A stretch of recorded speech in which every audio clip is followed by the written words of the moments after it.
Bonjour tout le monde, bonsoir, c'est Annabella la Mexicaine, bienvenue effectivement sur ma chaîne YouTube. Aujourd'hui, nous allons parler de l'aventure, nous allons parler en bref de ma vie et nous allons parler de l'immigration aussi en quelque sorte et tout ce qui se passe à travers le monde. Je suis arrivé aux États-Unis, je compte aujourd'hui exactement presque 4 ans, voilà. Je vis ici, voilà, et laissez-moi vous dire que l'aventure est pour tous nos jeunes qui ont toujours souhaité quitter leur pays pour avoir une vie meilleure de l'autre côté, en Europe, aux États-Unis, en Asie. La réalité est tout autre. Voilà. La réalité est tout autre. Quand je vous dis la réalité est tout autre, c'est parce que ici, c'est pas le paradis. Je ne sais pas, beaucoup de personnes ne me croiront pas parce qu'ils ont envie d'essayer. Beaucoup de personnes se diront, ah non, ben si c'est pas bien là-bas, qu'est-ce que tu fais là-bas? Vous savez, quand je suis arrivé ici aux États-Unis, je me suis battu. Quand je vous dis je me suis battu, je me suis beaucoup battu. Me connaissant, je ne savais pas que je devais même encore être en vie. C'est en quelque sorte aussi un petit témoignage aussi de ma part, pour vous, pour que vous écoutez. J'ai beaucoup souffert. J'ai commencé par le Gabon, j'ai terminé par le Cameroun. Je suis resté au Cameroun un peu et j'ai décidé de sortir parce que je me développais. En fait, j'étais en train de me développer. La façon que j'étais en train de me développer, si j'étais encore en Afrique actuellement, c'est que je suis déjà quelqu'un de mort ou de morte. Excusez-moi un instant.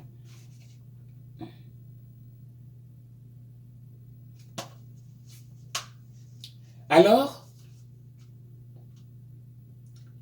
en décidant de sortir donc du Cameroun pour aller en aventure, pour regagner l'Europe, tout en passant par le Maroc, j'ai dû traverser le Nigeria, le Mali, le Sénégal, l'Algérie et après viendra le Maroc.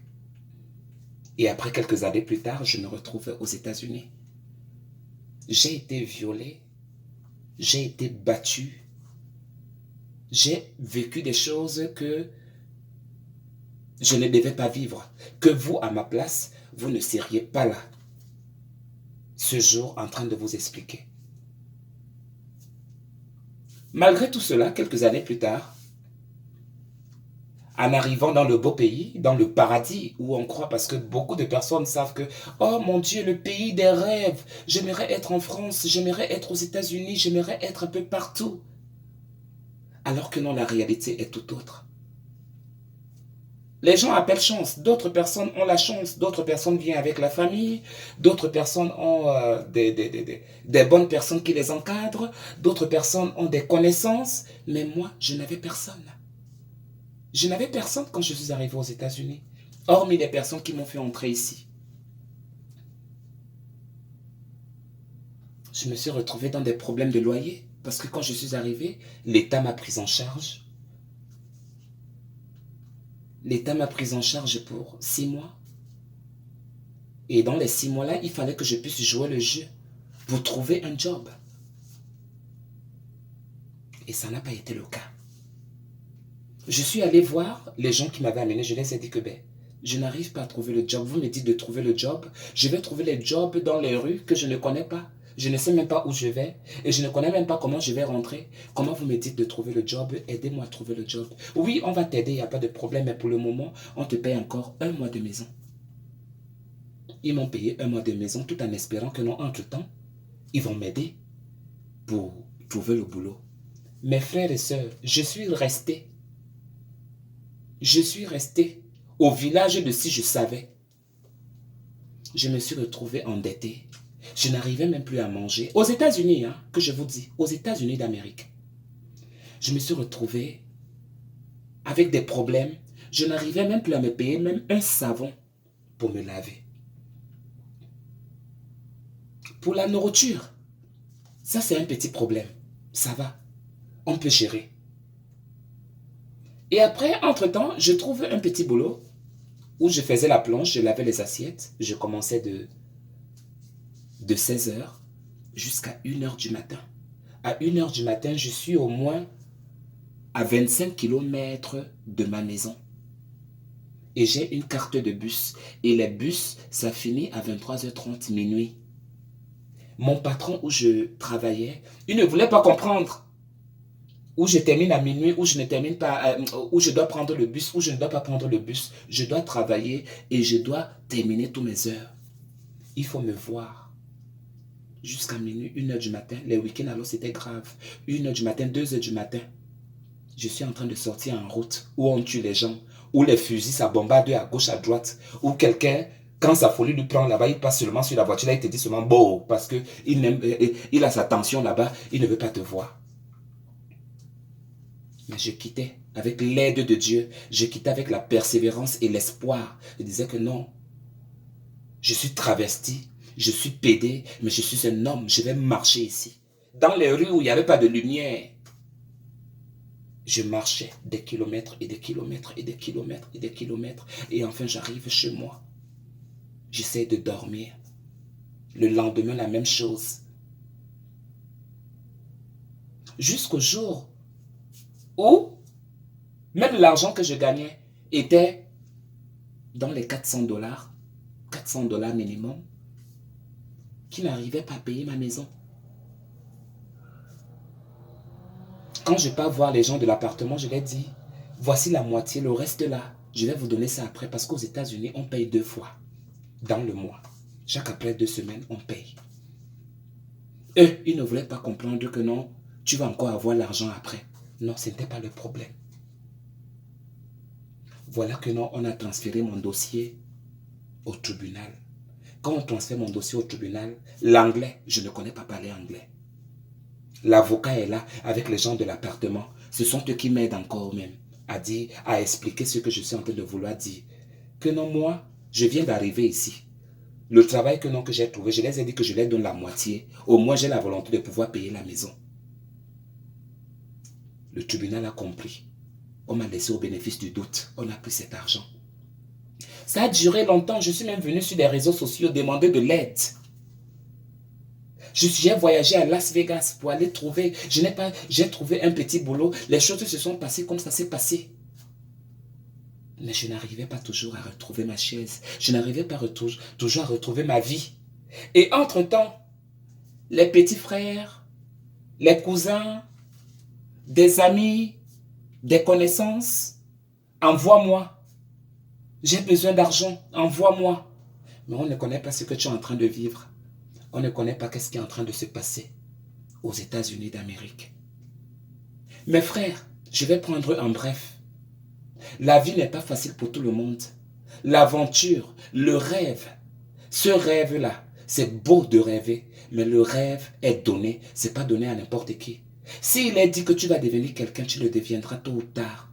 Si c'est dit que non, que tu ne deviendras rien, tu ne deviendras rien. Mais en toute chose qu'on peut faire, il faut de la patience dans la vie. Parce que la patience, ça paye. Quel qu'en soit le temps que ça pourrait prendre. Il y a les gens qui souffrent pendant 50 ans avant de retrouver le bonheur. Il y a les gens qui ils entrent tout de suite là en Europe. Là. Ils sont en train de nager dans je ne sais pas comment appeler ces voitures de luxe là. Où tout marche bien.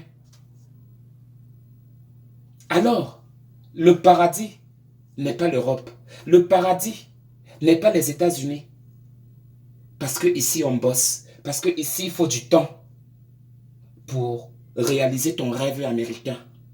Le rêve américain, c'est pas comme ça que ça vient. Ça ne vient pas comme ça là qu'on clique les doigts et après le rêve américain, non. C'est beaucoup d'années de dur labeur ou de labeur, je ne sais pas comment on appelle, de souffrance, de peine et d'espoir et de beaucoup de patience. Rien n'est facile quand on vient de s'installer quelque part. C'est bien beau d'arriver ici. Oui, c'est bien beau d'être à New York, c'est bien beau d'être là-bas. Mais on paye des maisons, on paye des impôts, on fait ceci, on fait cela. On ne repose même pas la tête, à peine on repose la tête. Mais tout a toujours été facile pour certains. Tout le monde n'est pas né sur la bonne étoile. Tout le monde n'est pas né, je ne sais pas comment appeler. Alors mes frères et sœurs, je ne vous demande pas de rester chez vous, parce que je connais le taux de souffrance qu'il y a en Afrique. Et j'ai de la peine et j'ai mal au cœur pour ceux-là qui vivent là-bas. Parce que nos pays ont des richesses, mais c'est le gouvernement qui s'occupe de tout. Durant que non, le taux de pauvreté est très élevé. Je prie Dieu qu'il vous fasse grâce. Si vous avez décidé de sortir, sachez lorsque vous mettez les pieds. Mais rien et rien n'est facile. Arriver ici, comme tu peux arriver ici, tu peux trouver du bien. Tu peux souffrir un peu et après trouver le bonheur. Moi, la Mexicaine, moi, ne regardez pas trop mon cas. Parce que je science dans d'autres choses. Et pour sciencer dans d'autres choses, il faut de la patience, il faut beaucoup de mathématiques. Beaucoup de mathématiques. Poser des briques et enfin donner son fruit plus tard. Mais ne sortez pas pour le plaisir, pour sortir. Sortez avec des objectifs. Que quand vous êtes là, qu'est-ce que je dois faire? Il y a des difficultés, mais réfléchissez. Réfléchissez avant de pouvoir prendre la décision pour ceux qui vivent encore en Afrique. Parce que vous voyez ce qui se passe en France, vous voyez tout ce qui se passe partout. Alors mon message aujourd'hui, c'était pour vous dire que l'Europe ou le rêve américain ou les États-Unis n'est pas le paradis. On bosse et on bosse dur pour réussir dans la vie. Et c'est ce que j'essaie de faire. Et je sais que je vais réussir.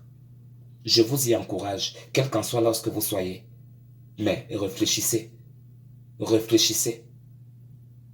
Très bon début de semaine et on reviendra sur d'autres aventures, sur d'autres messages et sur d'autres dires.